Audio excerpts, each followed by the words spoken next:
Welcome to the deep dive. So imagine this.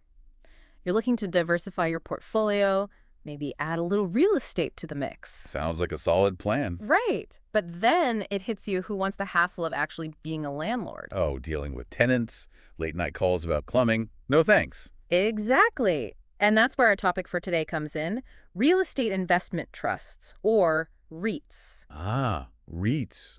A clever way to get into the real estate game without the traditional headaches. We've got your research right here, ready to uncover if REITs might be the solution you've been searching for.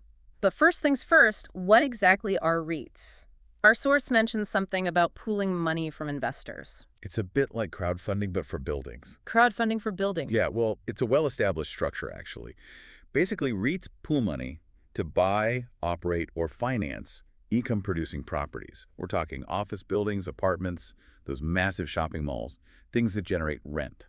Okay, so instead of owning one building, I could own a tiny piece of many different properties through a REIT. Precisely. It's all about diversification without the usual landlord headaches. I'm starting to see the appeal here. Our source keeps mentioning dividends, too. What's the significance of those when it comes to REITs? Here's the thing.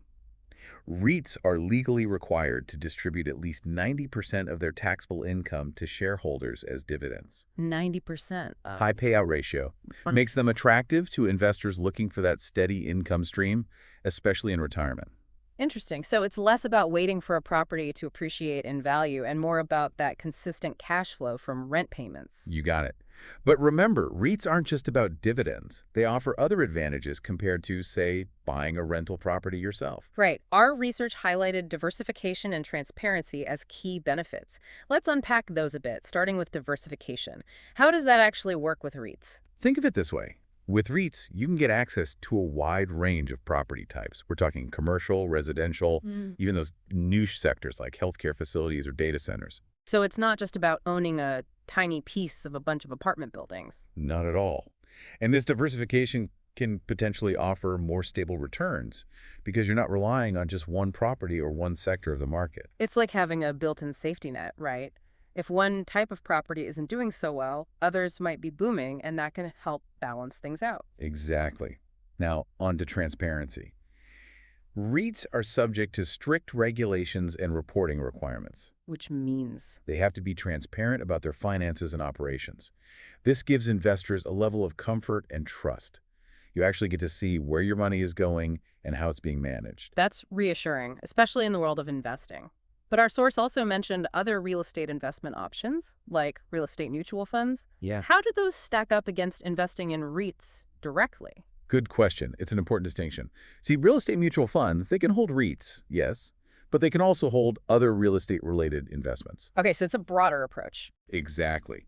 Investing in a REIT directly gives you a more focused exposure to specific types of properties or strategies. So choosing between the two really comes down to how much control and focus I want in my real estate investments. You've got it. And of course, we can't forget about good old-fashioned direct property ownership. Right, buying that rental property, being a landlord. While it offers more control and the potential for significant returns, it also demands more time, effort, and comes with its own set of risks. Like unexpected maintenance costs, troublesome tenants, all those joys of being a landlord. It does seem like REITs offer a good balance of potential rewards without some of those downsides. But our research did mention some risks to keep in mind. Absolutely. It's like with any investment. Got to understand both sides of the coin, the potential rewards and the risks involved. So let's flip that coin and dive into those risks. What are some of the things to watch out for? Remember how we talked about REITs being publicly traded? That's a key factor to keep in mind when considering risk. Because it means their prices can go up and down like stocks. Exactly. Just like stocks, REIT prices are influenced by economic conditions, investor sentiment, all those factors. So even though REITs are backed by real estate, they're not immune to market volatility. Not at all. And actually, your source specifically mentioned interest rates as something to watch closely. Because when interest rates go up, It can impact REITs in a couple of ways. Let's say a REIT has a significant loan, say $100 million. Even a small interest rate hike, like 1%, could mean they're suddenly paying millions more in interest each year. wow, that's a big deal. And that directly impacts their ability to pay dividends, right? Exactly. Higher interest rates mean less money left over to distribute to shareholders. Plus, When interest rates are high, other investment options might become more attractive. That can reduce demand for REITs too. Makes sense. But what about the opposite? When interest rates are low, that must be good news for REITs, right? Generally, yes. Lower interest rates mean it's cheaper for REITs to borrow money, which can boost their profitability. But, and this is where things get interesting, There's always a but, isn't there? right, sometimes those low interest rates can actually lead to overbuilding. Developers see an opportunity, they start putting up new properties, and suddenly there's too much supply in the market. And too much supply drives down rental income for everyone. Exactly. It's all interconnected. Our source also mentioned economic cycles as an important factor to consider. Right, because when the economy is booming, Demand for commercial real estate usually goes up. Businesses are expanding. They need more office space, more retail space. That's good news for REITs focused on those sectors. so a strong economy generally means good times for those REITs. What about when the economy slows down, though? Recessions definitely change the game. Businesses might downsize, they might put expansion plans on hold, and that reduced demand for commercial real estate can lead to higher vacancy rates, putting pressure on rental income. So it's crucial to consider the economic climate and how it might impact different types of properties. Are there certain types of REITs that are more resilient during economic uncertainty? Absolutely. Think about REITs that focus on essential sectors, healthcare, for example, or data centers. Because people still need healthcare and data storage even during tough economic times. Precisely. Those sectors tend to be more stable regardless of what's happening in the broader economy. That's a great point. So choosing the right REIT is about more than just investing in real estate. It requires understanding the nuances of different property types, economic cycles, and even those broader market forces. Couldn't have said it better myself. And there's another layer to this whole REIT ecosystem. We touched on it briefly, but we need to distinguish between equity REITs and mortgage REITs. Oh, yes. Our source mentioned those terms. I'll admit I'm a bit fuzzy on the difference. Happy to clarify. Ah, Most of what we've been discussing so far falls under the umbrella of equity REITs, meaning? meaning they generate their revenue primarily from rental income.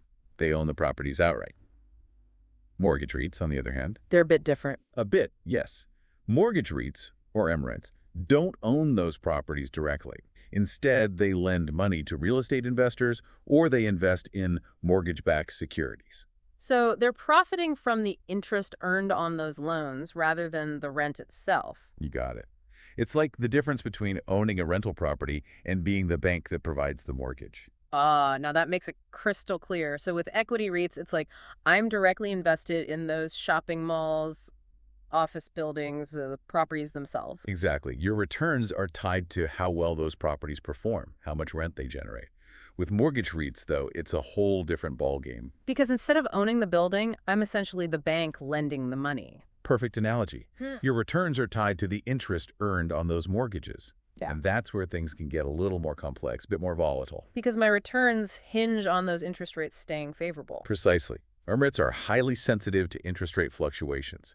If rates go down after they've issued a bunch of loans, ouch, not a great scenario for those REITs. Not ideal. So, as with any investment, diversification is key. And not just diversifying across different types of assets in my portfolio, but even within the REIT sector itself. Exactly. Don't put all your REIT eggs in one basket, right? Consider different property types, geographic locations. And a mix of equity and mortgage REITs. Now you're getting it.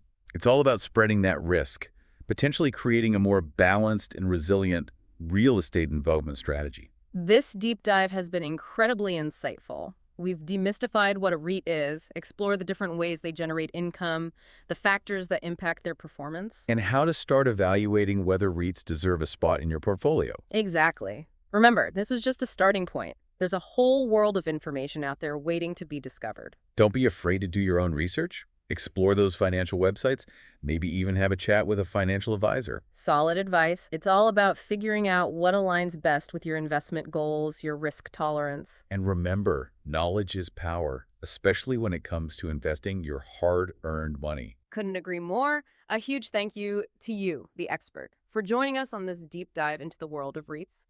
And to our listeners, thank you for tuning in. Until next time, happy investing.